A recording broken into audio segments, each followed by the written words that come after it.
to this computer. Ayan. So yun, nakikita po natin yung katangian ni Cyrus the Great na mabuti, ano ho, na pinagkatiwala, hindi niya pinagkatiwala, ibinigay niya kay Darius, ano pa, Dario na taga-Media. Ngunit yung Dario na taga-Media, atin pong napag-alaman na iyon po ay throne names. Ang totoong pangalan ni Darius the Mede ay si Gobaro. Ano po? Ayan. Na siya ang naghari doon sa siyudad ng Babylonia. Siya po ay tinawag doon na local king. Ano po? Na siya yung meron siyang karapatan na magtalaga ng mga governor. Yan. Ano po natin doon sa Daniel 6. Ano po? Itinalaga niya yung 122 na governor. Tapos tatlong presidente doon sa mga satraps na ito, governor, doon sa mga tatlong president na ito na si Daniel ang leader. Siya po ang namumuno sa mga ito. Kumbaga, although na si Cyrus the Great ang tinatawag na King of Lands, hindi po niya pinapakailaman yung paghahari at yung leadership ni Dario the Mede o na si Gubaro doon sa syudad ng Babylonia. Ano po? Ganun po siya kabait. Ngunit mga kapatid, ano, dahil hindi ang bawat bansa na atin po ditong tinatalakay ay hindi po ito tumutukoy lamang doon sa ugali, character po ng individual na hari. Kundi ito po ay system of power ng mga sumusunod na mga hari. Kumbaga, meron po itong pattern. Ano ho? Meron siyang, kumbaga, ito yung talagang katotohanan. Ito yung, tawag dito, yung sangay ng kapangyarihan ng bansa na ito. Yan. Nagtagal ng 201, hindi po ako nagkakamali sa aking math, na 200 years nagtagal po ano ang Medo-Persian. Na dahil sa nung makalipas po itong mga sumunod na hari sa Medo-Persian, actually po mga kapatid, marami po mga sumunod na mga magandang hari. Pagkamatay po ni Cyrus the Great, siya po ay nasundan ni Darius. Nasundan po ni Artaxerxes. Itong tatlong hari na to, atin po itong matatalakay sa mga susunod na chapter na siyang nagtrato ng mabuti doon sa bayan ng Diyos. In fact, mga kapatid, dito sa Medo-Persian, sa mga Persian king, ano ho, na nagbigay ng full release doon po sa mga Diyos na sila ay ibalik doon sa kanilang bayan, na sila muling magkaroon ng sarili nilang batas. Ganun po sila kaluwang, ganun po sila kabuti. At least po yung tatlo ng mga sumunod. Ano?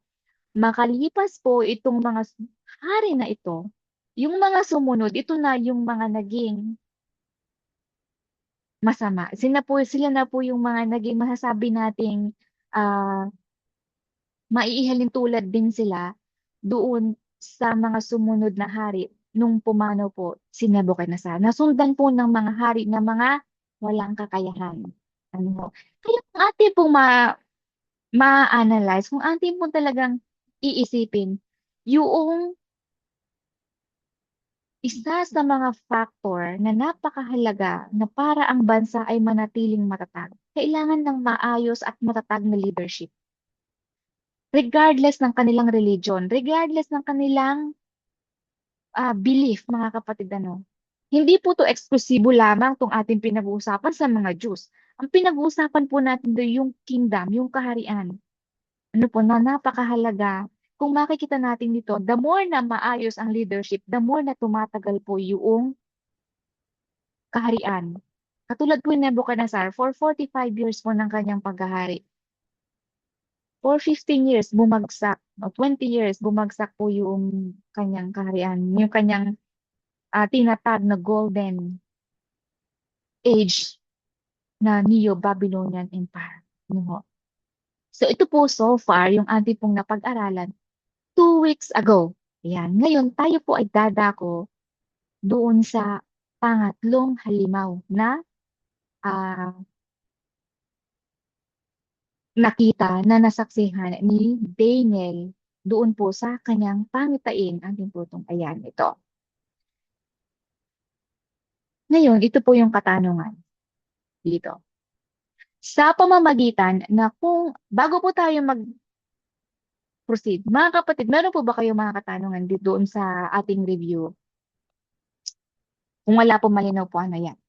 Sa pamamagitan na kung ano, nandito na po tayo sa ah, pang tatlo, ano ho, kung ano ang sinisimbolo ng ikatlong universal, no, na imperyo. Ito po ay mababasa kung ating po makikita. Ayan, nakikita niyo po ba ito malinaw mga kapatid? Ano? Ito po ay isang leopardo. Isang leopard, ano po sa English. Ngayon, may apat na ulo, nakikita niyo dito na apat na pakpak. In reality, sa totoong buhay, mga kapatid, sa animal kingdom, meron po bang apat na ulo ang isang hayop? Malinaw, wala po mga kapatid. Ano? So ito ay kawangis. Ibig Wala po, sabihin, Sister Rowena. tama, wala po, Brother Robert at Brother Edward. Wala. Nakikita lang naman ito sa mga fiction, sa mga movies na alam natin hindi naman totoo. Pero in Animal Kingdom, napaka-abnormal mga kapatid ng isang hayop na may apat na ulo. Ano ho? Ito po ay hindi totoo doon sa Animal Kingdom. Ngunit ang pinag-uusapan natin dito is character. Character ng isang universal na kaharian. Napakabangis naman po ito mga kapatid no, kung meron mang character. Ngayon, sino ito? Sino po ang willing bumasa mga kapatid? Sa Daniel chapter 7, talatang 6. Yan. Sige po, ako na po. Opo, sige po. Okay. Daniel 7, chapter 6. Opo, yan po. Pagkatapos nito'y tumingin ako at narito iba gaya ng isang leopardo na mayroon sa likod niyaong na apat na pakpak ng ibon. Ang hayop ay mayroon ding namang apat na ulo at binigyan siya ng kapangyarihan. Ayan, thank you po Brother Edward. Ano? Malinaw po doon sa binasa ni Brother Edward na isang gaya ng leon, sorry po, ng leopardo. Ibig sabihin, ka-look alike. Hindi talaga siya exact na leopard na alam natin. Kamukawangis. Kasi wala pong apat na ulo in reality, kagaya po ng banggit natin. Gaya ng isang leopardo. Ano po? So mga kapatid, ito po ay simbolikal. Lagi po nating paalalahanan na ang ating pong tinatalakay ay symbolikal. Ginamit ng idiom. Ibig sabihin, yung nababasa natin na literal dito sa ating pinag-aralan, ay hindi ito talaga yung kanyang meaning. Kapag sinabi pong symbolical, there is a behind truth about this verse. Meron pong idiom, idiomatic expression mga kapatid. Gayon na lamang na kanais-nais na nais ng Panginoon sa bawat isa sa atin na kapag nabasa natin ito, ano ito? Na magkaroon tayo ng curiosity na kung saan magkakaroon tayo ng atensyon. Magpe-pay attention tayo sa kung ano ang mga ito. Na ito ay napakahalaga dahil wala po tayong ibang mababasa mga kapatid sa Bible, ano, kundi itong mga symbolical na sabi natin exaggerated, ano, na paglalarawan ng mga kaharian na ito. Mababasa lamang natin ito sa Daniel at Revelation. Na itong mga talatang ito, itong dalawang aklat na ito ay napakahalaga na nais ng Panginoon na huwag nating palalampasin dahil ito ang mangyayari sa kahuli-hulihang yugto ng mundo. Malinaw po yun mga kapatid. Ano? Kaya gayon na lamang ka-exaggerate ano po, itong ito po yung paggamit ng mga salita dito. Ayan. Ngayon, yung sa binasa po ni Brother Edward, apat na pakpak at abak. Huwag niyo na po itong basahin mga kapatid, mahihilo po kayo. Ito lamang po ay tumatalakay dito sa kita, ano po, sa doon sa imahe, doon sa panaginip ni Nebuchadnezzar sa Daniel chapter 2, malinaw na ito ay ang bansang Griego. Ano ho? Bansang Griego na sa pamumuno ni Alexander the Great. Ano po, hindi ko na po nilagay yung pangalan dyan, ni Grace. Yan, dyan lang po kayo mag-focus mga kapatid. Tingnan nyo lang po yan. Ako, i-explain ko po ng, parang di po kayo mahilo doon sa mga nakalagay doon. Yung pong sa imahe, sa Daniel chapter 2, sa panaginip ni Nebuchadnezzar, ito po yung hita, ano po, high. Na sa Daniel chapter 7 na ating pong pinag-aaralan ngayon, ito po yung isang lupado, gaya ng isang lupado na may apat na ulo, na may apat na pakpak, na parang ibon. Ito po ay sumisimbolo doon sa apat na general ni Alexander the Great nung siya po ay pumanaw. Ngayon, 331 BC. Tingnan niyo po yung 331 BC. Yan po yung labanan na kung saan bumagsak. Yung taon na yan, bumagsak yung kaharian ng Medo-Persian sa kamay ni Alexander the Great. Alam niyo po kung ilang taon po si Alexander the Great, no? 23 years old, mga kapatid. Napakabata po niya. Isa po siyang general ng Griego. Na sa kanyang, siya po ay isang mabagsik. Mabagsik na general. Yung detail kung gaano siya kabagsik, nasa Daniel chapters 8. Pag-uusapan po natin yan doon. At the age of 23, 25, kung di po ako nagkakamali mga kapatid, kasi siya po ay pumanaw ng 32 years old. After 10 years, Ngayon, pumanaw po siya ng 323 BC. After 10 years or 11 years, mga kapatid. Siya po ay pumanaw dahil doon sa matinding pag-inom ng alak buong gabi, buong magdamag, walang humpas. Kinaumagahan, mga kapatid, siya po ay inatake ng seizure. Inatake po siya ng matinding lagnat. Hanggang after 10 days, si Alexander the Great, doon sa kanyang katanyagan, doon sa kanyang kapangyarihan, na kung gaano siya kalakas, doon po siya pumanaw, mga kapatid. Kung iisipin natin, nakakapanghinayang, napaka-unfortunate. Ito po yung mga kamatayan na parang hindi deserving ng isang Sabi ko nga, okay lang ako mamatay kung ako'y matanda na, kung marami na akong na-accomplish, mga kapatid. Pero yung kamatayan na sad, yung sudden death, ito po yung mga hindi inaakalang kamatayan, So, ito pong nasasabi ko lamang dito, dahil ito po ay mahalaga na ating pong maunawa doon sa katanyagan ni Alexander the Great, siya po ay pumanaw. Mahalaga po itong ating malaman kasi ang connection po nito ay nasa Daniel chapter 8. Ngayon, namatay po siya 323 BC. Pababa po yung ating counting ng BC kasi hinihintay natin yung taon hanggang sa dumating po si Kristo, kaya BC. Ngayon, 301 BC, mga kapatid. After 20 years, dito na po official na nahati yung kaharian ng Griego, Greece. Na sinako po ni Alexander the Great. Nahati po ito doon sa apat, mga kapatid. Apat na kaharian na sumisimbolo doon sa kanyang mga great generals ni Alexander the Great. Sino-sino itong mga to? Ito po si Ptolemy. Yan, ibalik ko po dito para yan. Kung nakikita niyo po yung si Cassander, si Lysimachus, si Ptolemy, si Seleucus. Yung detail po natin yun sa Daniel chapter 8. Yan, sila po yung malinaw na sila po yung sumisimbolo doon sa apat na ulo ng leopardo na ang binasa po ni Brother Edward.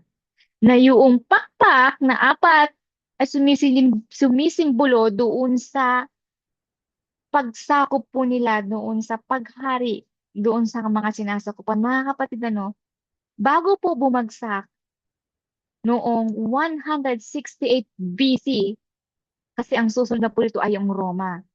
Napakatagal po, mga kapatid. Imagine, nahati yung kaharian ni Alexander the Great 301 BC. Ngayon, doon sa natitirang taon, bago po ito bumagsak sa Roma, ganun po katagal yung paglaganap, ganun po katagal yung pagsakop. Ibig sabihin po, malinaw na yung pakpak ay sumisimbolo doon sa katanyagan, doon sa kabilis, kung gaano sila kabilis dumami, kung gaano nila kabilis pinalawak yung kanilang kaharian. Ano ho? Imagine natin 301 hanggang sa 168 BC for 133 years. Doon po nahati yung kaharian ano po, no, ni Alexander the Great. Kaya po ito ay naging Greece Macedonian Kingdom. Hellenistic Kingdom mga kapatid, for short. Ano ho? Ibig sabihin ng Hellenistic Kingdom na yung hindi ibig sabihin mga kapatid na wala ang Greece. Ang ibig sabihin lamang ng Greece, yung kanilang paghati-hati ng apat na general na ito, ganoon nila pinalawak yung kaharian na sinimulan ni Alexander the Great. Pinalawak po nila mga kapatid. Yun po ang ibig sabihin ng Hellenistic. Ganun nila pinalawak. Ano ho? For 133 years. Ayan. Ngayon, ito na tayo sa ating Heart of Soul ng ating Daniel 7. Bago po natin ito basahin, ako po ay may katanungan sa inyo. Kaya niyo po bang i-identify kung anong klaseng hayop ito sa animal kingdom na alam natin? Meron po ba siyang kawangis? Brad at Edward, ano po sa tingin niyo? Ito po ba ay kamukha ng pusa? Ano? O kawangis ba ito ng aso? Dragon? Dragon. Kawangis siya ng dragon. Dragon. Ito po, dragon. Nakikita po natin ang dragon sa sa movie. Yan, Ng tama. butiki. Kawangis. Ang putik. O kaya buhaya. Buhaya. Buhaya. Ah, Buhaya. pero ang dragon walang mga sungay. O, tama po kayo. Wala mga sungay. Gaano ito katindi tong hayop na ito? Tama po kayo, ano? Kasi specific to, may sungay pa ito. Kung Actually, makikita, sige po, ano pong masasabi nyo dito? Sige, bago po natin basahin ang Tsaka aklat. tignan mo yung ulo niya. Alam mo ba pag nakakita ka ng lasing? Sorry, Las, nagbabrush ako. Yung opo, pulang-pula, as in pulang-pula ang mukha, ang mata, ang mukha. Parang pati yung nakadrogang pulang-pula ang mata. Ewan ko kung ano mo explain yung mukha niyang hindi siya mabangis. Sobra pa sa mabangis na sira ulo na hindi mo alam. Ang gusto ko po yung term no, sira ulo na. Ayan. Sige, kulang pa yung term na sira ulo eh. Parang kung mayroon pang ano, parang hindi mo ma-explain yung kulang yung sira ulo eh. Parang million times na yung tignan mo yung mukha niya, oh. Bangis. bangis. Ayan. Gusto ko po yung inyong explanation natin. Sa Ate Lovely. Sa Ate Gina po, ano po Ate Gina ang inyo pong, paano nyo po ito maisasalamin, itong pang-apat na hayop na ito na hindi pong babasahin? walang katulad yan. Sabi Walang ng katulad. Biblia, Wala siyang katulad. Malinaw. Wala siyang katulad. Iyon po yung pinaka, ano to, pinaka root word. Ngayon, ating pong tatalakayin, sino ito? Itong good news, mga kapatid, dahil hindi siya actually good news. Masasabi natin sa literal na animal kingdom, yung sinabi po natin, Gina, wala siyang katulad. Ito po yung ating tatalakayin. Ngayon, ano yung mas nakakatakot? Yung karakter ng isang tao na ganito kabangis yung ugali niya na ang kanyang mukha ay maamo? O yung nakikita mo siya, literal na ganyan yung mukha niya? Alin yung mas nakakatakot doon? yung walang nakakaano. Yung walang nakakaalam. Tama po. Yung mas nakakatakot, mas nakaka-alarma na kung nakakasama pala natin ng isang tao na ganito pala yung kanyang karakter. Iyon yung mas nakakatakot mga kapatid, ano? Kasi hindi natin alam. Ngayon, ating pong aalamin para malaman natin. Again, ang ating pong pinag-uusapan ay system of power, sangay-sangay ng kapangyarihan doon sa kaharian. Ating pong babasahin kung sino ito. Ano po mga kapatid? Paano inilarawan ng apat na kaharian? Sino po yung ready magbasa? Sa talatang 7. Ano po? Verse 7, mga kapatid.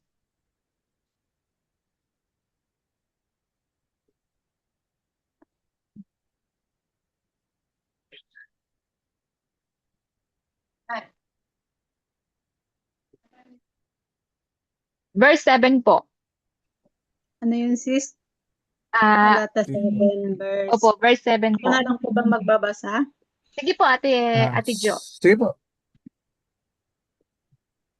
Talata 7. Ano pong, ano natin?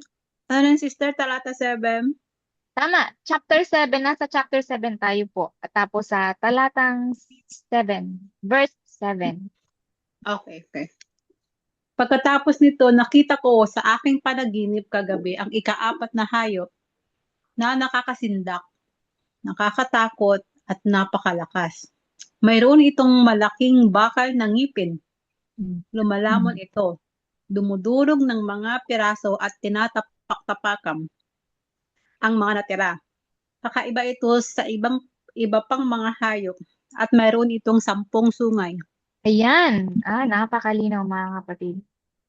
Ito pong paggamit ng picture ng sino man ang gumawa nito, hindi po ito exaggerated. Habang binabasa po kayo ni Ate Jo, tinitingnan ko talaga siya. Eksakto doon sa nakikita po natin sa ating screen ngayon mga kapatid.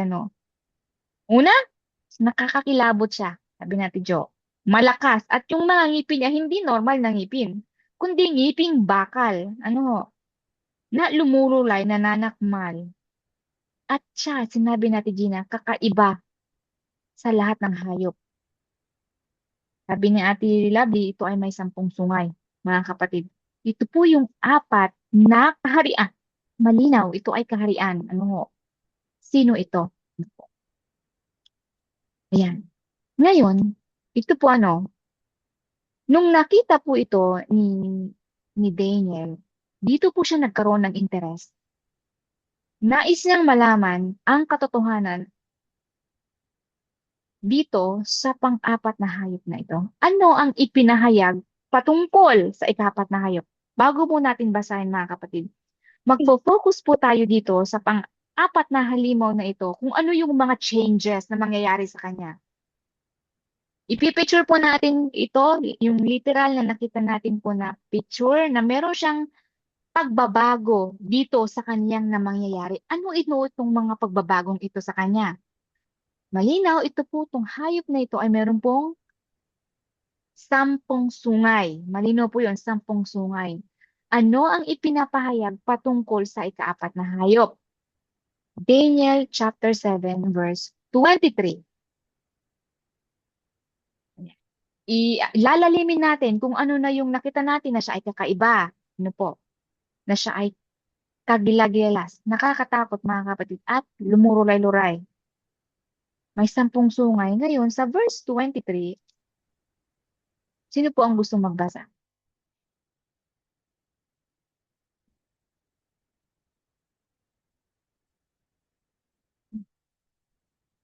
Ni Brother Edward po.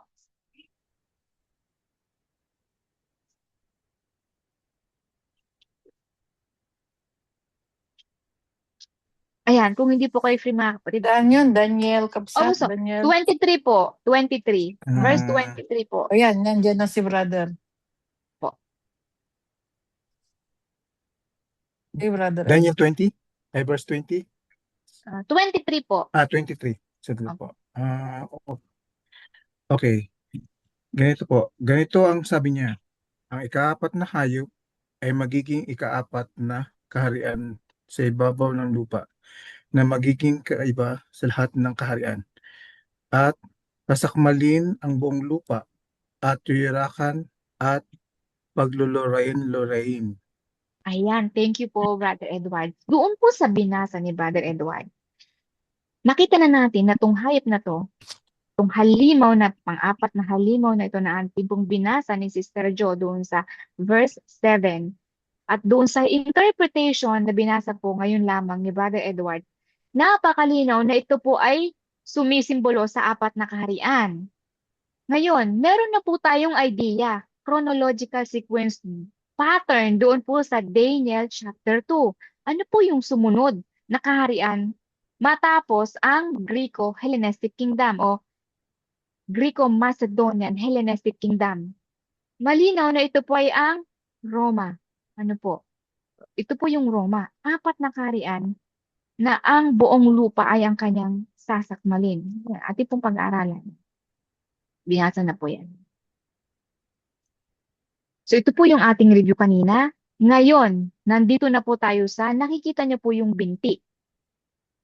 Binti na bakal. Ayon. Okay po, Ito relative. ano po natin, ipaparallel natin, ibig sabihin, ating pong paghahambingin, ibig sabihin po ng parallel, no? Paghahambingin natin Wala sa na dalawang Daniel lugar chapter 2 po. Huwag ka pa yung mga Mag-mute ka, Mars. Mag-mute ka, Wala. Mars. Ay, sorry. Akala po ako yun. Ayan, ipaparallel natin siya. Ating pong paghahambingin, ano ho, kasi ito po ay connected. Connected po ito doon sa Daniel chapter 2. Nandito na po tayo sa binting bakal ng imahe doon sa panaginip ni Haring Nebuchadnezzar na ito ay sumisimbolo doon sa halimaw na binasa po natin ngayon lamang sa pang-apat na walang katulad. Ano ho? Ito po malinaw ay ang tinatawag na Rome. Ancient Rome, mga kapatid. Ano? Siya po ay nagsimula 168 BC. Mali po yung aking AD. Dapat po yung AD na una bago sa 476 AD. Typographical error po. Dapat AD na una po yung AD. Nagtagal po ito ng 470 AD 476. Ano? Ibig sabihin mga kapatid, yung Rome na tinutukoy natin dito, ito yung ancient Rome. Ano po? Atin mong tatalakayin kung sino yung Roma ngayon na kailan natin.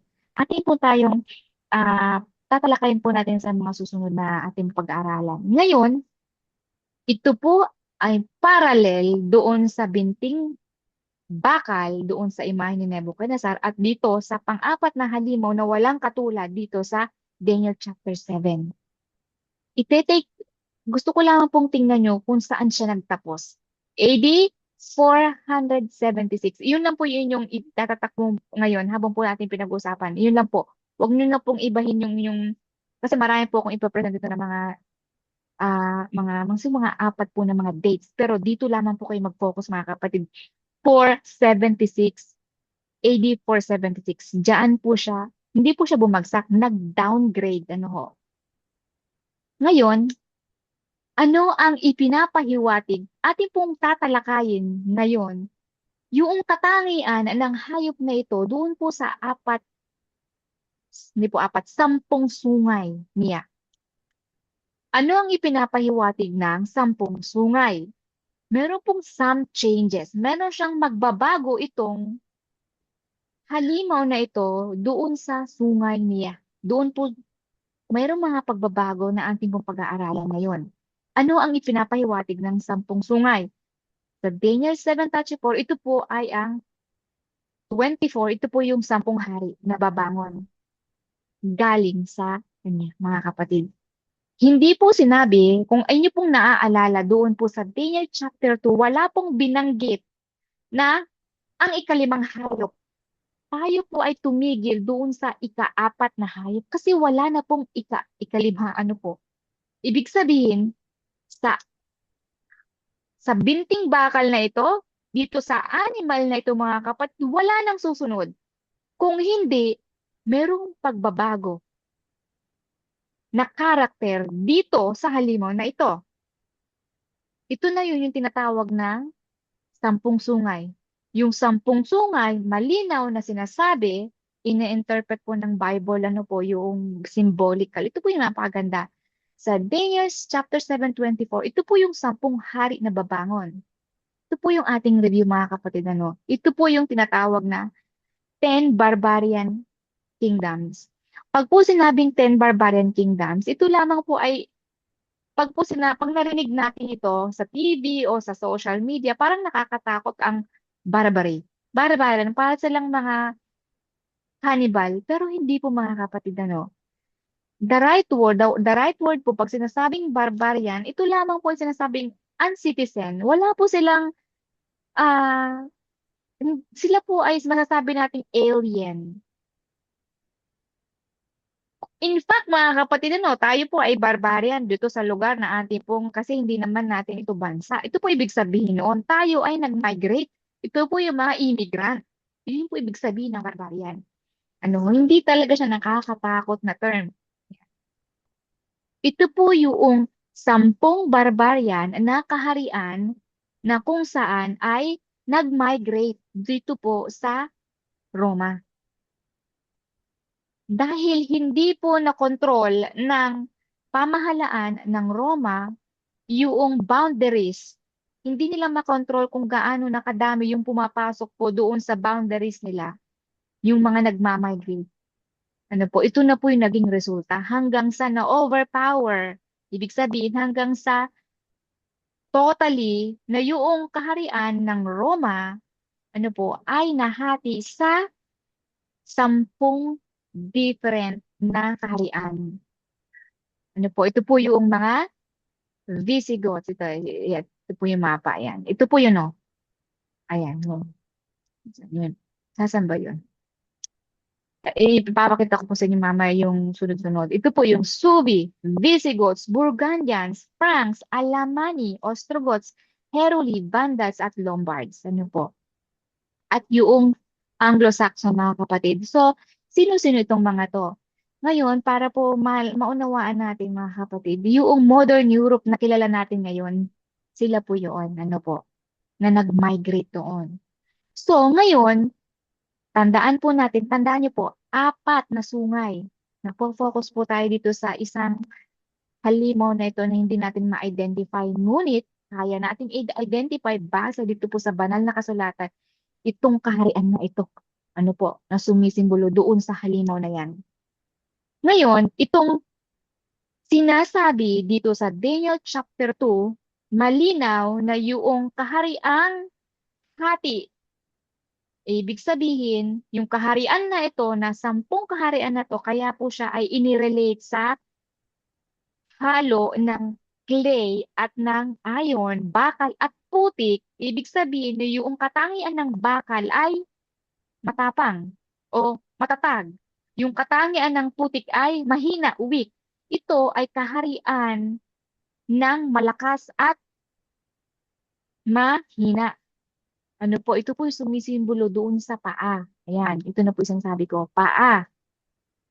Doon sa imahe sa panaginip ni Haring Nebuchadnezzar.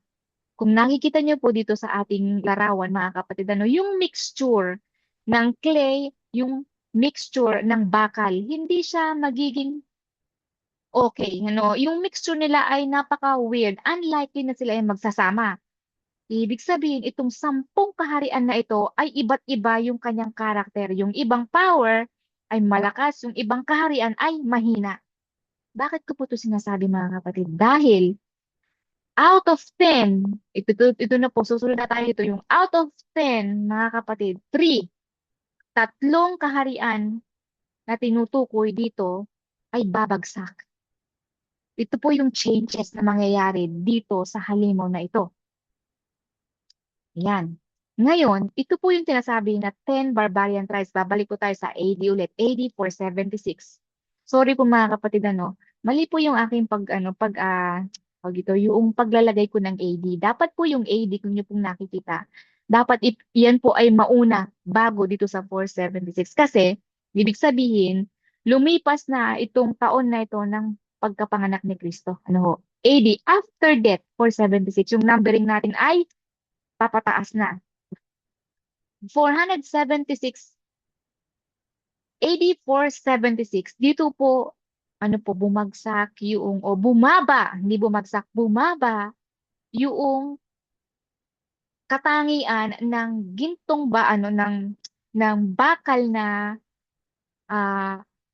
iron, ng Roma doon sa barbarian tribes. Ibig sabihin, nag-downgrade po yung kanyang character. Bumaba yung kanyang kwalidad, yun po ibig sabihin nun, Ngayon, ito na po yung pagbabago. Ano yung pagbabagong mangyayari dito? Ate pong basahin. Yan. Sa Daniel chapter 7 verse 8. Talatang 8. Sino po yung willing na magbasa, mga kapatid? Ito po yung some changes na mangyayari dito sa katangian ng mga sungay na ito. Dito sa kaharian na to. 8. Talatang 8 na po, brother. Basahin po natin. Daniel 7 verse 8.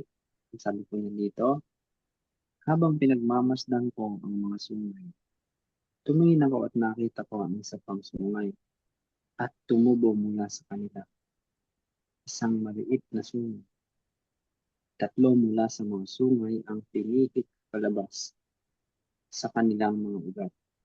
Nakita ko sa sungay na ito ang mga mata na tulad ng mga mata ng tao at isang bibig na nagmamayabang tungkol sa dakilang mga bagay. Ayan, thank you po, Brother Robert. Kung inyo pong napakinggan yung binasa po ni Brother Robert, ayan, balikan natin ito. Huwag niyo na pong basahin yung aking, para po hindi pa kayo mahilo. Balikan po natin yung kanyang pagbabago sa sungay. Babalik po tayo dito sa sungay. Again, ito po ay ang 10 kaharian, mga kapatid. Habang nakikita ni Daniel, itong halimaw na ito, meron siyang napansin. Doon sa 10 sungay na ito, 3 ay mabubunot sa ugat. Mga kapatid, matindi yun, kapag binunot talaga natin yung yung isang halaman sa ugat, ano po mangyayari sa halaman? Hindi na po siya tutubo, Kapag talagang ayaw na natin ito, katulad po pag tayo nagdadamo, yan, para tong damo na to ay hindi na ulit tumubo, kailangan dito sa ugat, para hindi na siya ulit tumubo. Ngayon, i-relate natin ito doon sa pagbabagong ito doon sa 10 sungay. 3 sa 10 sungay na ito ay mabubunot sa ugat. 3 kaharian ay mawawala, ito po ibig sabihin nun, 3 kaharian ay mawawala doon sa 10 sungay na ito. At pagkatapos, ito po yung binasa ni Brother Robert, pagkabunot, pag nawala na itong 3 sungay na ito, ay may uusbong na isang maliit na sungay. Siyempre po, katulad po ng pagtatanim natin, hindi po siya higante agad, hindi po siya malaki agad. Yung pagtatanim natin ay uusbong muna sa maliit. Maliit muna bago ito lumaki. Nakita niya, pagkatapos mabuwal itong 3 sungay na ito ay may tumubo. Una, maliit. Kaya po siya tinawag na munti, maliit na sungay. Pagkatubo ng sungay na ito, nung enough na malaki na siya, medyo okay na magkaroon siya ng, sabi natin sa halaman, ng buds, okay na magkaroon siya ng maliit na dahon, mga kapatid. Ganito po yung transition dito sa maliit na sungay na ito. Tumubo siya unti-unti hanggang sa enough na yung kanyang paglaki na nagkaroon siya ng mata. Imagine niyo po sinasabi ko, dahil ito po binasa ni Brother Robert, na nagkaroon siya ng mata at bibig na nagsasalita ng dakilang mga bagay. Ayan, napakalinaw. Ito, ayan, nakikita niyo po mga kapatid, Iyan na siya. Iyan na yung mamunting sungay na yan. Nakakatuwa, po mga kapatid, kung ating pong na, parang napaka-unlikely na mangyari ito sa totoong, sa literal na hayop, mga kapatid. Gaano ito katindi doon sa karakter na pinag-uusapan natin kung anong klaseng kaharian ito, Nagmamayabang siya, sister. Nagmamayabang siya. sa mga dakilang Nagmamayabang, bagay. tama, dakilang mga salita. Yung kanyang dakilang mga salita, sinasabi po dito sa ating susunod na tatalakayin sa Daniel 7, part 2, itong mga dakilang salita na to ay hindi dakila. Great words, pompous words. Ito yung mga dakilang salita na laban sa Diyos. Ito yung ibig sabihin po ng mga kapatid. Yung detail po niya sa mga susunod Nung natunghayan ito ni Daniel doon sa kanyang pangitain, sabi niya, nagsiyasat siya mga kapatid. Ito po yung sinabi niya sa 19, para po ating anuhin. Nais kong malaman, ninanasa kong malaman ang katotohanan tungkol sa ika-4 na hayop na ito. Ngayon, noong napag-alaman na natin, ano ito? Ganun din ba mga kapatid? Ito dapat din sa puso natin, na nais natin, ninanasa natin malaman ang katotohanan tungkol sa ika-4 na hayop na ito at doon sa sungay na munti na tumubo. Ayan. Daniel chapter 7, verse 20. Basahin ko na po mga kapatid. Yan. Ano po sabi dito? At tungkol sa 10 sungay, ay nanga sa kanyang ulo at ang isa ay sumibol. Ayan, nabuwal. Yan, nandun na po tayo. I-pass forward na po natin yan. Ayan. Ito na po yung changes niya. AD 476. Dito po, ano po yan? Ito yung barbarian tribes. Malinaw. Malinaw po ano na yung 476.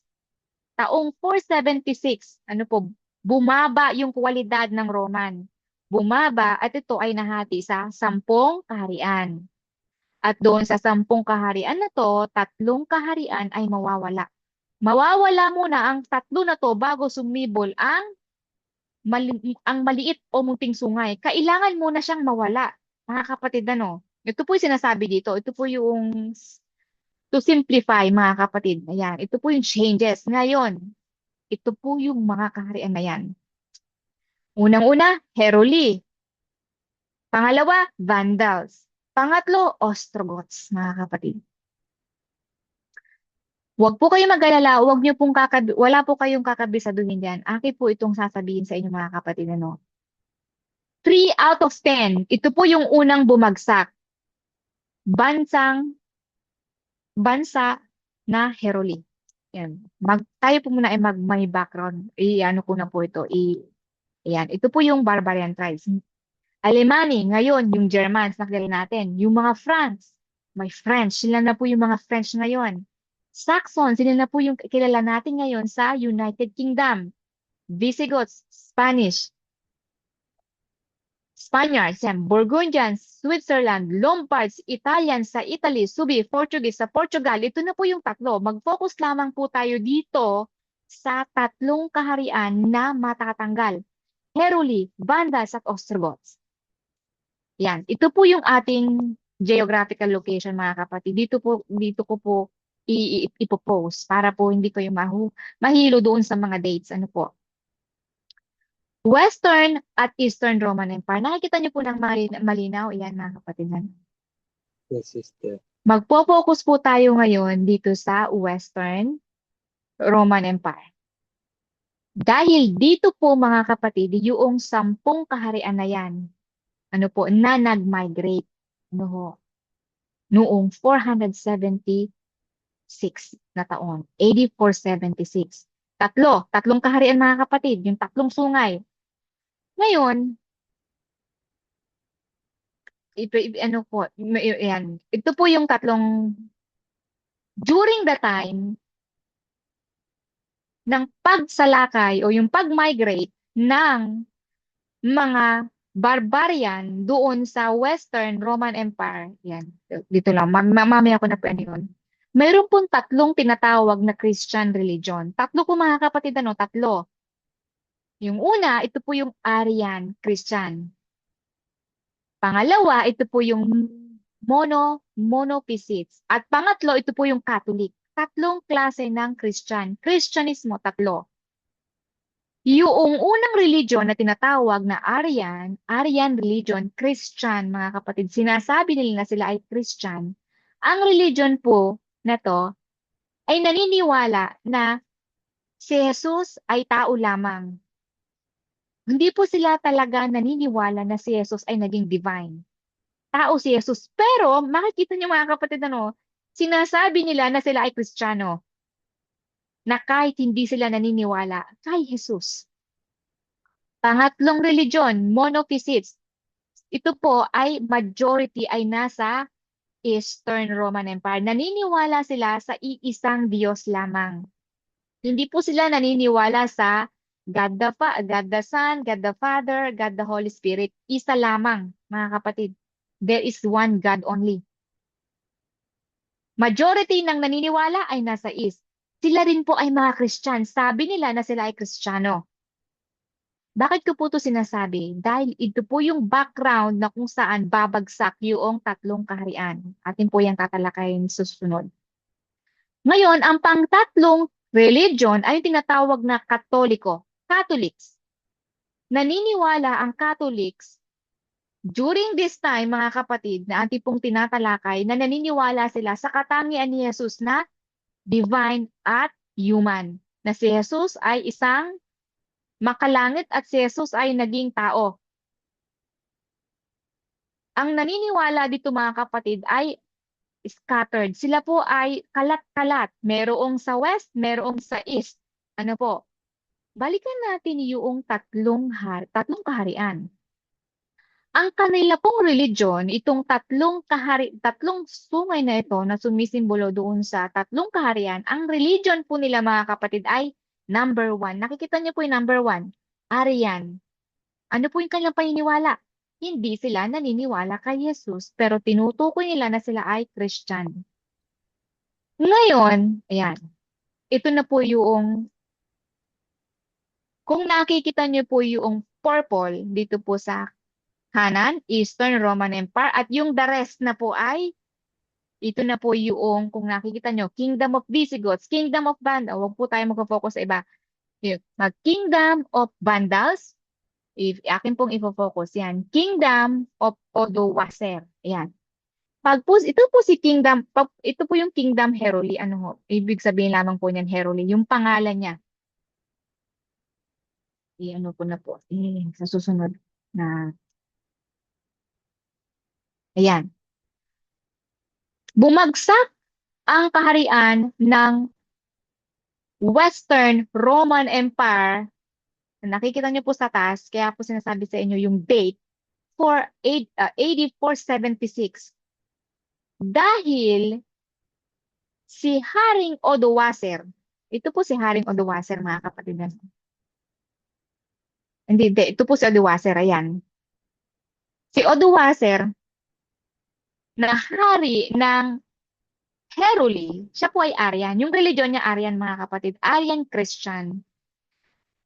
Siya po ay pumasok sa bansang Italy. Ito po yung bansang Italy. Nakikita niyo po yung Kingdom Odoacer. Iyan po yung bansang Italy. Napakahalaga po ng bansang Italy mga kapatid. Kasi ito po yung trono, ito po yung bansa na kung saan nakaupo ang hari o yung emperor.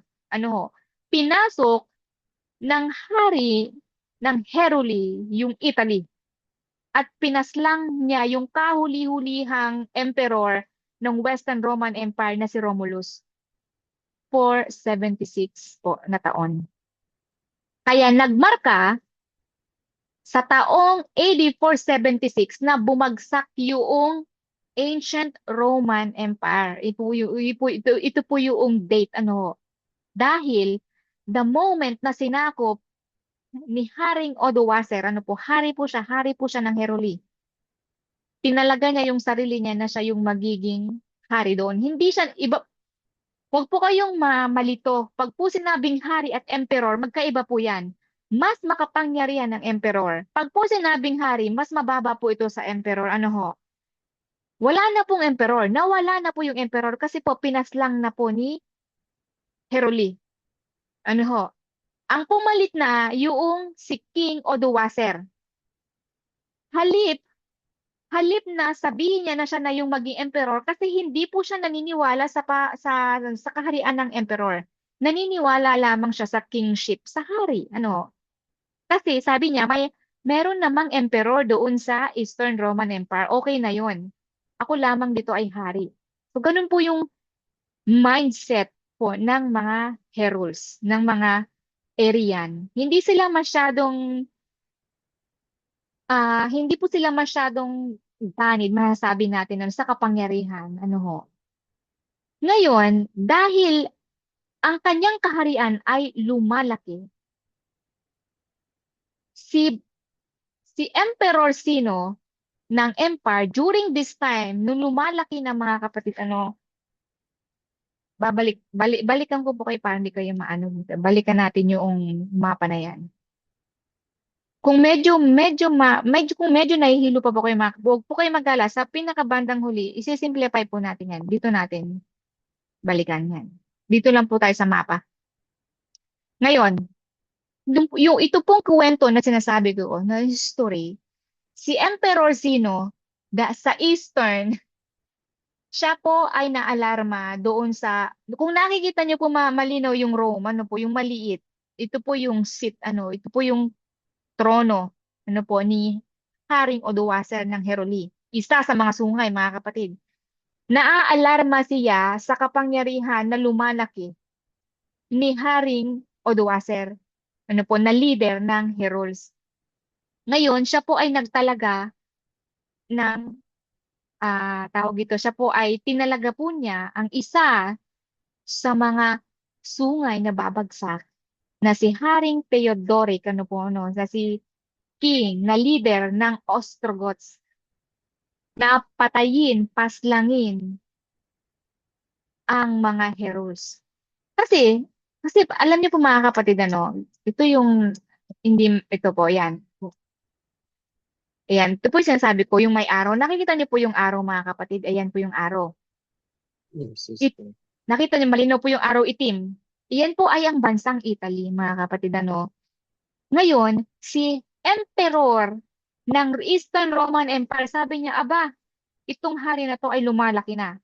Ngayon, siya po ay nagkaroon ng pagkatakot. Dahil sa pagkatakot na ito, kaniyang pinangakuan ang isa sa mga religion isa sa mga kingdom ng barbarian na si Haring Theodoric ng Ostrogoths na paslangin ang mga Heruli doon sa bansang Italy. Mga kapatid, take note. Ito po yung tatlo, ulitin ko. Heruli, Ostrogoths, at Vandals. Sila po ay pare-parehong religion. Sa pangakong sinabi ni Emperor sino na papasukin kita. Hahayaan kitang makapasok sa Eastern Roman Empire. Ngunit, kailangan mo munang paslangin ang kaharian ni Heruli. Walang religion. Wala po mga kapatid, ganun po ang mga Aryan na religion. Sinasabi silang Christian na kahit kapwa niya, kareligion niya, ang Heroes, pinaslang po lahat, ni Theodoric na leader ng Ostrogoths, ang Heruli, 493 AD. Ngayon, ito po si Theodoric, natin yan. Ngayon, ang kaharian po ni Theodoric, kung makikita natin mga kapatid, ito po yung unang pagkakataon, entry, sabihin natin, si Theodoric ay ginamit ng Eastern Roman Empire na magkaroon ng access doon sa Italy. Si Theodoric po ay nahari ng Ostrogoths, mga kapatid, ay namuno, ngunit siya ay kanang kamay ng Eastern Roman Empire. Nakikita niyo po yung unting pag-creep in, yung unting pagpasok po ng Eastern sa Roman, sa Western. Ngayon, 526 na taon, AD, AD 526, namatay po si Theodoric na hari ng Ostrogoths. Ang sumunod na emperor, mga kapatid, wala na pong sumunod na mga emperor, kundi doon sa Eastern Roman Empire. Ang kahuli-hulihang emperor na kagaya po ng sinabi ko sa Western Roman Empire ay si Romulus na pinaslang ni Odoacer. Nawala na mga kapatid yung emperor doon. Nandito na po tayo sa Eastern, nananatiling na magkaroon doon na ang emperor. Noong namatay si Theodoric na hari po ng Ostrogoths na nakaupo sa bansang Italy, sumunod na po na emperor, pagkamatay po niya, 527 AD, ay si Justinian I. Huwag niyo iputong kakalimutan yung pangalan na yan, si Justinian I. Dahil dito na po nagkaroon yung tinatawag na rebel. Unti-unti nang papasok mga kapatid, babalik tayo sa sungay, maliit na sungay, unti-unti na siya. Kaya po sinabi ko sa kanya sa inyo mga kapatid kanina, yung pag-usbong ng sungay nito ay unti-unti. Malalaman natin yan ngayon na 527 AD si Justinian. Kahit wag nyo na pong tingnan yung date, pangalan na lang ito po si Justinian mga kapatid, na isang natalaga na emperor. Pag sinabing emperor, ito ay makapangyarihan mga kapatid, Lahat ng saklaw ng gobyerno, private, public, lahat nasa kamay niya. Pag po sinabing emperor. Si Emperor Justinian, siya po, Justinian the First mga kapatid, ito po yung kaniyang background. Yan. Makinig lamang po kayo sa akin. Kumbaga ako lang po yung nagkukwento. Yung background ni Justinian, siya po ay religious.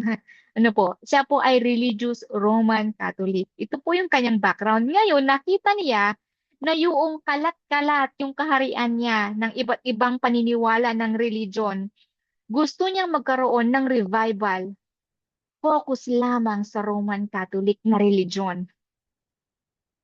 Ano po yung mga religion kanina na binanggit ko? Merong Arian, merong Monotheist, at merong Catholic. Gusto niya, Roman Catholic lamang ang mag-exist.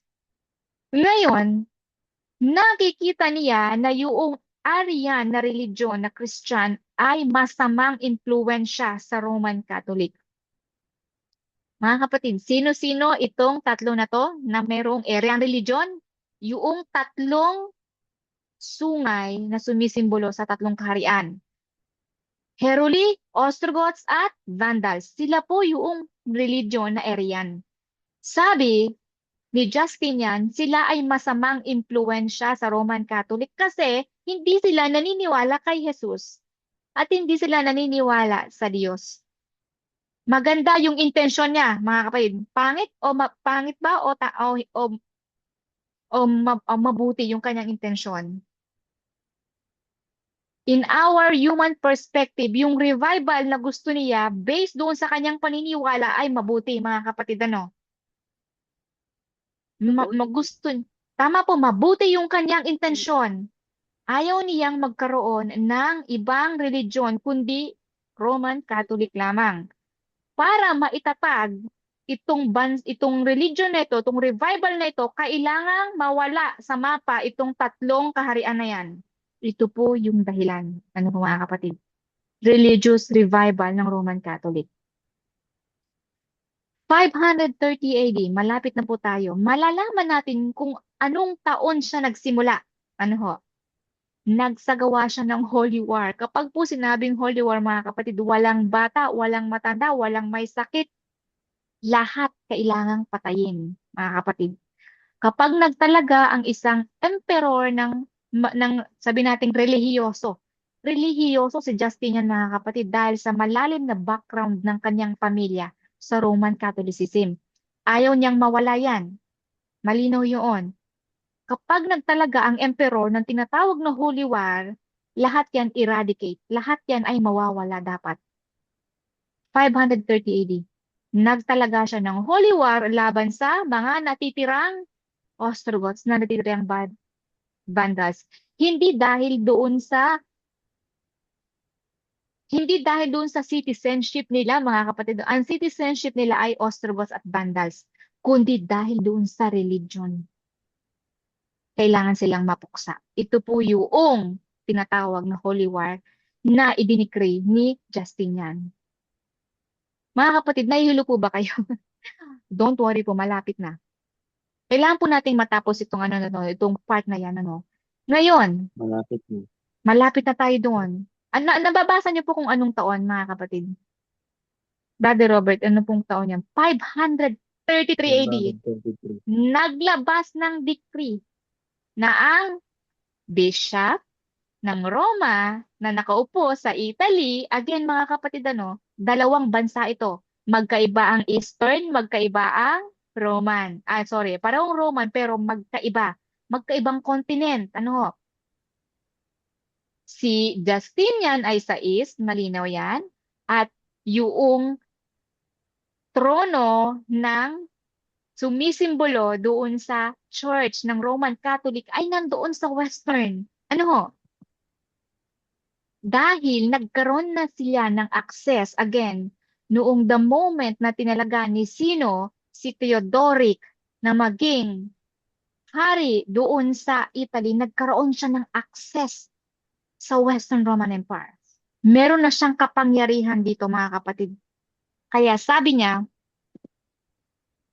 na ang Rome bishop na matatalaga doon sa Italy ay maging pinuno o head ng lahat ng church.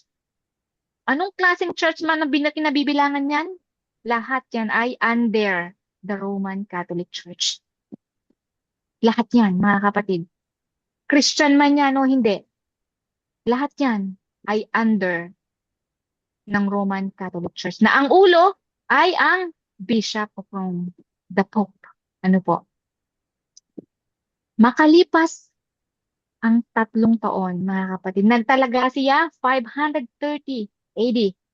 4, mga kapatid, 3 taon lamang, ano po, nawala sa mapa ang Vandals. Unang-una, mga kapatid, ano po yung unang nawala? Nawalang unang sungay, ang bansang Heruli.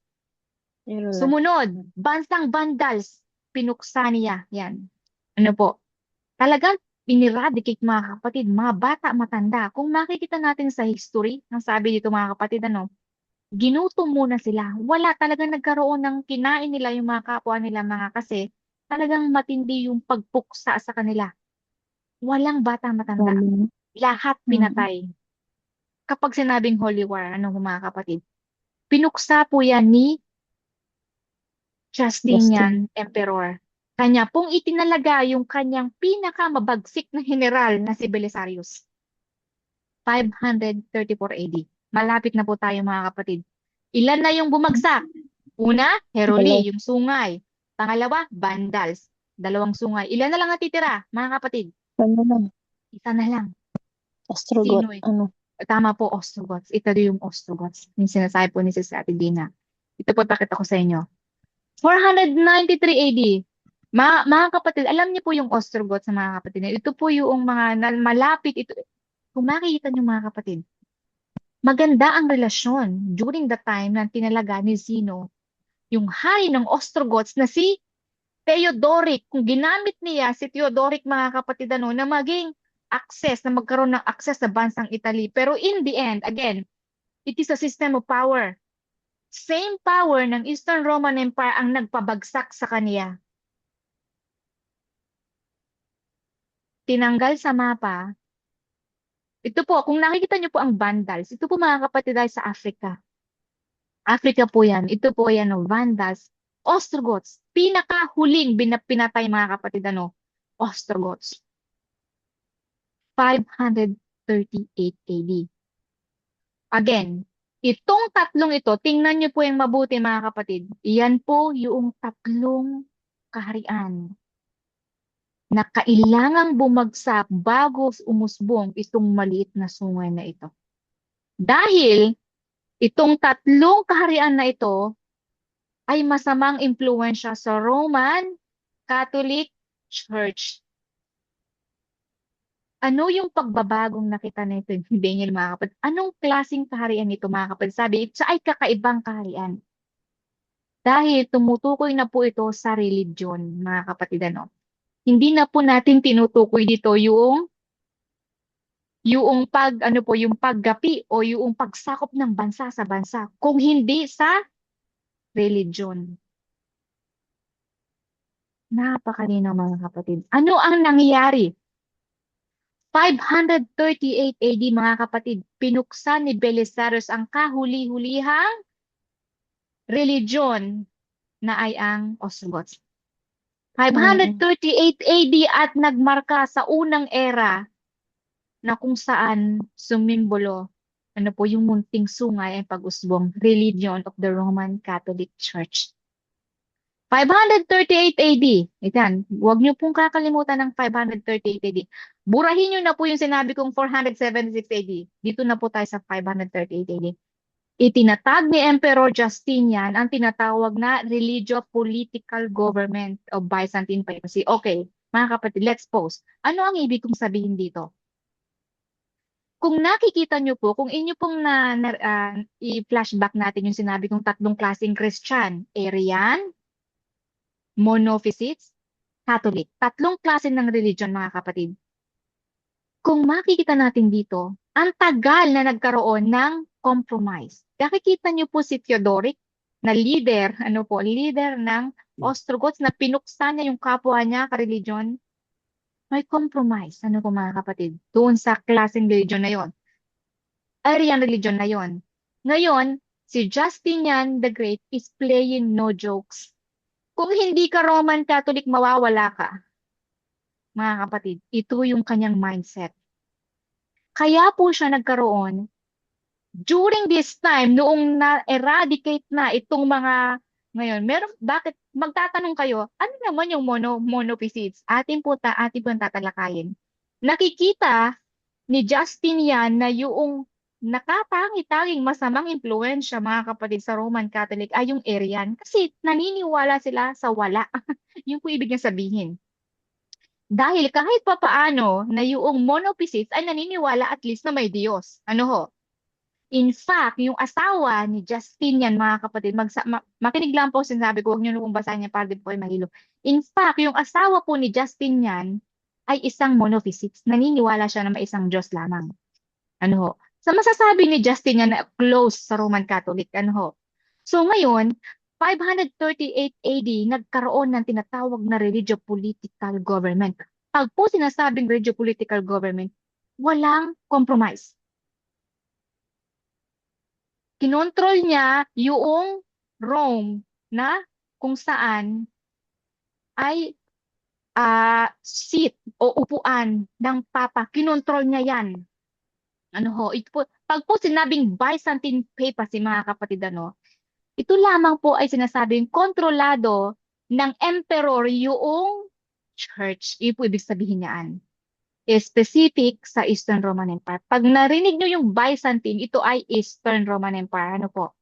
Kontrolado niya. Ibig sabihin, ang emperor na yan, may kapangyarihan siya kung sino ang gusto niyang umupo doon sa simbahan, doon sa Roma. Siya ang magtatatag, siya ang mag-a-assign. Kontrolado niya. Iyan po ibig sabihin ng religio-political government na kauna-unahan. Again, balikan natin yung pagsibol ng kapangyarihan. Sumisibol na? Yes. Mga kapatid, unti-unti. Ano ho? Napakalinaw. Ngayon, ito po, pakita ko lamang po sa inyo yung background na yan. During this time, dito lang ko lamang po yan, wag ko na parang hindi mo po kayo mahilo doon sa susunod. During this time, mga kapatid, dahil kontrolado na ni Emperor Justinian the Great, yung kapapahan, nagkaroon na siya ng access, mga kapatid, doon sa Western Roman Empire, doon sa seat, sa upuan ng Papa. Ano ho? During this time, matatanong nyo, sino kaya yung Papa na nakaupo doon during this time of, of calamity, of chaos? Si Pope Silverius, siya po yan. Alam niyo po si Pope Silverius, mga kapatid, mabuti po siyang Pope.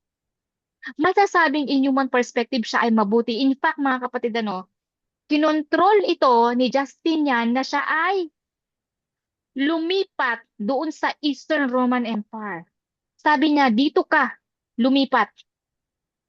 Ngayon, dahil doon sa, dahil sa paniniwala ng asawa ni Justinian the First, the Great, yung tinutukoy natin yan. Ito po si Justinian, Yung asawa niya na sinasabi ko ay si Theodora. Huwag po kayong malilito kay Theodoric. Tapos na po tayo kay Theodoric na hari ng Ostrogoths. Itong asawa niya na si Theodora, ang religion po niya ay monophysites. Ngayon, ibig sabihin naniniwala lamang siya sa isang Diyos. Ang religion mag-focus po tayo sa religion ngayon. Religion na po pinag-uusapan natin, mga kapatid. Yung religion ni Justinian, malinaw, siya po ay reliyoso na Roman Catholic. Dahil itong Papa na ito na nakaupo doon sa Western Roman Empire, dahil nga ipinatag na ni Justinian yung regio-political na kahit anong gusto niyang gawin sa Papa nito, kailangan niyang sumunod, mga kapatid. Kaya inilipat nila si Pope Silverius sa Eastern Roman Empire. Hindi gusto, ayaw, mga kapatid, ayaw ito ng asawa ni Justinian. Nagkaroon siya ng inggit. Dapat itong Papa na ito ay mamatay. Na kapatid, So, po niya yan. Nagkaroon po siya ng tawag ito na inakusahan niya si Pope Silverius ng maling pag-akusa, yung asawa po ni Justinian. Kaya siya po ay namatay sa exile. Ginutom itong Papa na yan, mga kapatid, si Pope Silverius. During this calamity, mga kapatid, bakit ko po ito sinasabi? Itong background na yan, kung gaano nila kontrolin yung empires, yung asawa ni Justinian ay matatawag na empress, first lady may kapangyarihan din siya. Dahil nais niyang itatag yung monophysites na relihiyon doon sa kapapahan, mga kapatid. Ayaw niya ng Roman Catholic. Dahil si Pope Silverius ay Roman Catholic, gusto niyang itatag ang monophysites religion doon sa Rome, sa Italy. Dahil nung namatay po, the moment po nung namatay si Pope Silverius na Roman Catholic, sa impluwensya ng asawa ni Justinian na si Theodora, siya po ay nagtalaga ng sarili niyang papa. Sino itong papa na yan? Si Pope Vigilus, mga kapatid, Siya ay italaga bilang opisyal na Byzantine papacy para i-insist yung kaniyang religion sa imperyo, hindi Roman Catholic. Mga kapatid, tanong ko sa inyo, yung kapangyarihan na ay hindi na doon sa pagsakop ng bansa, kundi sa religion, mga kapatid. Sa upuan. Ano ho? Ayan. Hindi ito nagtawagi. Itong mga kapatid ay later on, nagkaroon po ito ng nasilip ni Justinian. Ano po, yung masamang naisin ni Pope Vigilus kasi siya po ay monophysites. Yung asawa niya ay monophysites, Siya po ay nagtagal ng 555 AD. Ngayon, balik na po tayo dito sa Eastern Roman Empire, mga kapatid. Again, pag po sinabing Byzantine papacy, ito po ay kontrolado ng mga emperor sa Eastern Roman Empire, mga kapatid. Ibig sabihin, na wala pa silang sariling gobyerno. Sila po ay kontrolado ng emperor. Ito po ay tinatawag na Byzantine papacy na tinalaga ni Emperor Justinian I. Mawawala po ang Byzantine papacy. Bakit ko po sinasabing Byzantine papacy? Kasi mga kapatid, wala pang definite power ang kapapahan during this time. Kung makikita natin sa background, magkakaroon lamang ito ng definite power kapag natalaga na po yung tinatawag na papal states. Yan. Ano po ibig ko sabihin? 572 AD, nawala po ang tinatawag na Byzantine papacy. Ibig sabihin, mga kapatid, ang ibig ko sabihin dito, yung Eastern Roman Empire, dahil ito ay napapaligiran ng mga iba't ibang klaseng kapangyarihan, mga kapatid, unti-unting nawawalan na siya ng power, ng kapangyarihan. Ngayon, during this time, ayan, ito po yung sinasabi ko.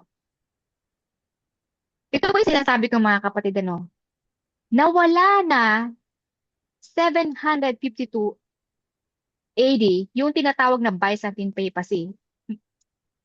Bear with me, mga kapatid, malapit na po tayo sa katapusan na kung paano nagkaroon ng kapangyarihan ang Papa dito na, mga kapatid. The moment na magkaroon siya ng kapangyarihan na hindi na siya kontrolado ng emperor, dito na magkakaroon ng matinding persecution. Paano ito nangyari? Okay, ganito po ang story nito, mga kapatid. Yung geographical ulit natin, nandito tayo sa Eastern Roman Empire. Yan, sa Eastern Roman Empire tayo, mga kapatid. Dahil ito ay napapaligiran ng iba't ibang klaseng kapangyarihan ng Muslim. Turks, mga kapatid. Ngayon, pagkamatay po ni Justinian, mga kapatid, yung upuan ng Papa ay nanatili sa Western Roman Empire sa Rome, mga kapatid, nanatili yun.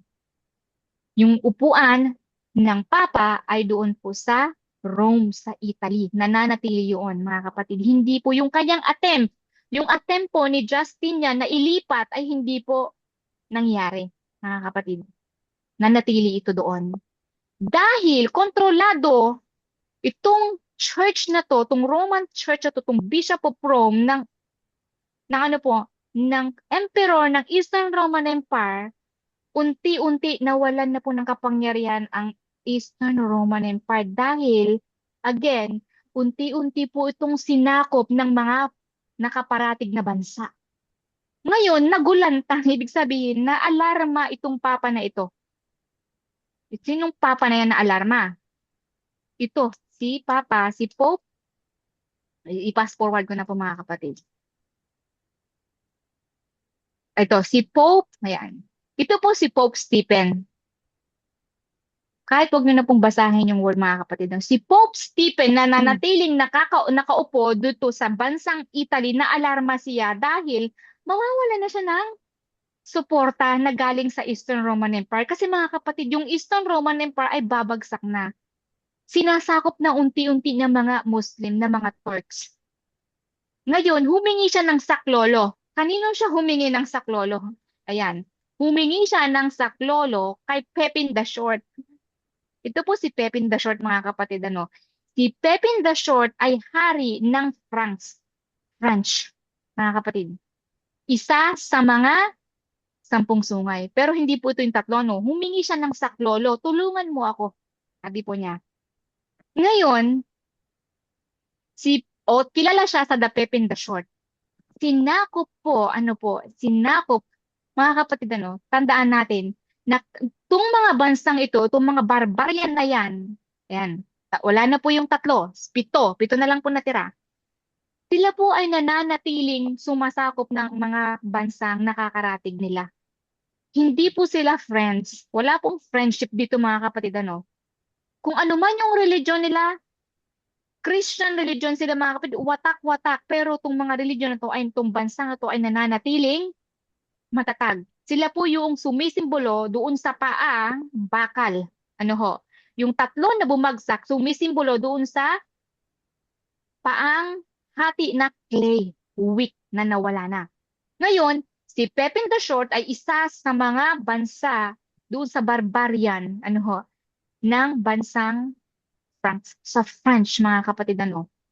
Dahil itong papa na ito, naaalarma siya na wala na siyang support na mangyayari dito sa Eastern Roman Empire kasi babagsak na siya. Humingi siya ng saklolo kay Pepin the Short. Dahil itong bansang Lombards, isa sa mga 10 kaharian natitira, sabi natin 7 kasi wala na po yung 3. Isa sa mga 7 na to, itong Lombards na to, ay unti-unting sinasakop yung bansang Italy na kung saan nakaupo ang Papa. Ngayon, to make the story short mga kapatid, si Pepin the Short, sinakop niya yung bansang Italy sa kamay ng mga Lombards at ibinigay niya itong bansang Italy na to kay Pope Stephen II. Makikita nyo, sino ang emperor doon sa bansang Italy? Wala, kundi Papa. Pope po ang nakaupo. Kasi siya ay may connection sa Eastern Roman Empire. Ayaw na niya doon sa Eastern Roman Empire.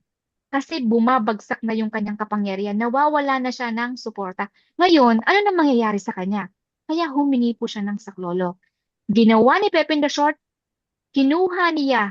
sinakop niya sa kamay ng mga Lombard yung bansang Italy at ibinigay niya ito kay Pope Stephen II. Ang kilala, itong kanyang ginawa is donation of Pepin. Mga kapatid, hindi lamang yan yung kanyang ginawa. Ang ginawa niya, nagbigay siya ng provision, military provision kay Pope Stephen na kung sino man ang laban kay Pope Stephen ay kanyang pupuksain. At itinalaga ni Pope, ni Pepin the Short, yes brother, si Pope Stephen bilang isang sovereign. Ito na mga kapatid, yung tinatawag na papal state. Sovereign? Pinakamataas sa bansang Italy na yon, mga kapatid, na sinasana, hindi nila alam, unaware kung gaano itong kanilang support dito sa papa na ito, mga kapatid. Dahil walang hari, walang naghahari, mga kapatid, again, na wala na po yung emperor. Papa na yung nakaupo sa Roma. Tingnan niyo po yung Rome. Binigyan niya ng kapangyarihan si Pope Stephen na maghari bilang isang leader. Sinuplayan niya ng kapangyarihan hindi lamang maging hari ng pinuno ng isang simbahan, kung hindi mag-act as an emperor dito po sa bansang Italy. Sinuplayan yung kapangyarihan ng Papa. Dito na po itinatag yung tinatawag na Papal States, Mhm. AD 76, mga kapatid. Again, ito na yung tinatawag na munting sungay, na uusbong. Unti-unti, mga kapatid. Unti-unti ba siyang umusbong? Tama, unti-unti. Dahil una, siya ay kontrolado ni Justinian. Nung bumagsak na, mga kapatid, siya po ay sinuportahan ng isa sa mga barbarian tribes. Sinuplayan ng kapangyarihan. Yung decree na siya ay head of all church ay hindi po mawawala. Papal States, AD 756 AD, at dyan na po mangyayari yung apoy ng persecution. Na hindi na siya kontrolado ng emperor. Kaya na niyang gumanap ng as emperor, as king, as leader of the church. Hindi lamang church ng Roman Catholic. Of all the Christian churches, mga kapatid. It is a decree. Hindi po yun mawawala, Balikan natin, mga kapatid, yung ating Ayan. Balikan natin yung sungay na yan. Review. AD 476. Barbarian tribes. Ano ang nangyari yan? Yung barbarian tribes, tumutukoy ito sa 10 sungay ng nakakakilabot na hayop na yan. Na ang 10 sungay na yan ay isang kaharian. 10 sungay. Ngayon, sa 10 sungay na yan, kailangan na yung 3 out of 10 ay mawawala bago umusbong ang isang kapangyarihan. At sinasabi dito, mga kapatid, siya ay kakaiba.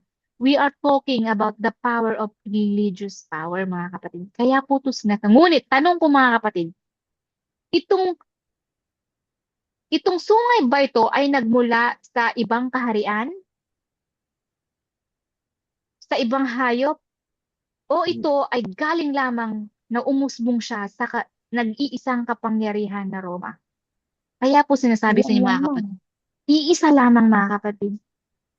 Wala po tayong tinutukoy na, again, balikan natin yung Daniel chapter 2, walang sinabing 5 kaharian. Umusbong ito sa ika-4 na hayop, halimaw. Mga kapatid, we are talking about the ancient Roman Empire. Na modern Roman Empire, alam na natin ngayon, mga kapatid, yan. So, i-review po natin. Una, Heruli, bumagsak. Pangalawa, Vandals. Pangatlo, Ostrogoths.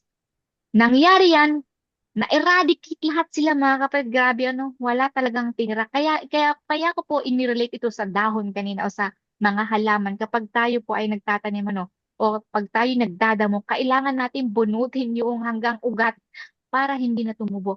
Wala na pong mga natitirang mga seeds o yung nag-evolve itong mga ito, kundi sila po ay na-eradicate, binunot sa ugat. Yan po ang sinasabi ng Biblia.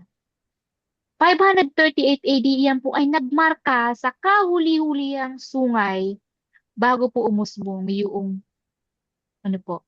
nag-supply ng power, yung pong sungay, munting sungay na yan, na sumisimbolo, malinaw, dito po sa the power of Roman Catholicism. Papacy, mga kapatid. Little Horn. Nagsimula AD 538, mga kapatid. At dito na po nagtatapos yung ating first part ng Daniel chapter 7, mga kapatid. Ang ganda ng Ang ganda. Grabe. Sana po hindi kayo nahilo sa mga date. I-erase nyo po yung date. Dito po tayo sa 530 dahil gaano siya katagal. Kaya sinasabi ko yung persecution niya ay magsisimula noong natatag na yung yung Papal States 752 AD. mga kapatid. Ito na po yung tatalakayin natin sa mga susunod, yung mga dakilang salita, yung persecution na gagawin ng kapangyarihan nito doon sa mga saints of the Most High. Yan po yung ating part 2, mga kapatid. Ayan. Ano po ang inyong kuro-kuro? Open na po tayo mga kapatid sa akin. Ano po yun yung, si Brother Edgar po, ayan mga kapatid. Malinaw po ba Edward. mga kapatid? Malinaw po ba sa inyong lahat? Edward, sister. Sana po hindi kayo nahilo sa mga date. Sorry po sa mga date. Kaya again, sabi ko huwag niyo pong basahin. Mag-focus lang tayo kung saan siya nagsimula. AD 538. Nagsimula ang pag-usbong ng Little Horn na yan. Ayan. Part 2 na po tayo sa wala po ako sa Sunday mga kapatid, sa 2 Sundays po akong mawawala. Pero again, ito po ay aking itiprint mga kapatid. Ano po natin sa detail dyan. Mga dalawa na po i-detail natin. Sa Daniel Okay 6 lang at naman. sa first one. Sister Alonica, alam mo okay lang bakit? Wala sila Jocelyn at Robert, nasa Pinas sila. Okay po. Ayan, tama. Stop mo na yung record siguro, Kamsat. Ay, Naka-record sorry ka po. pa. Ay, sorry po. Naka-record pa pala ako. I-stop na natin. Ayan. Stop recording.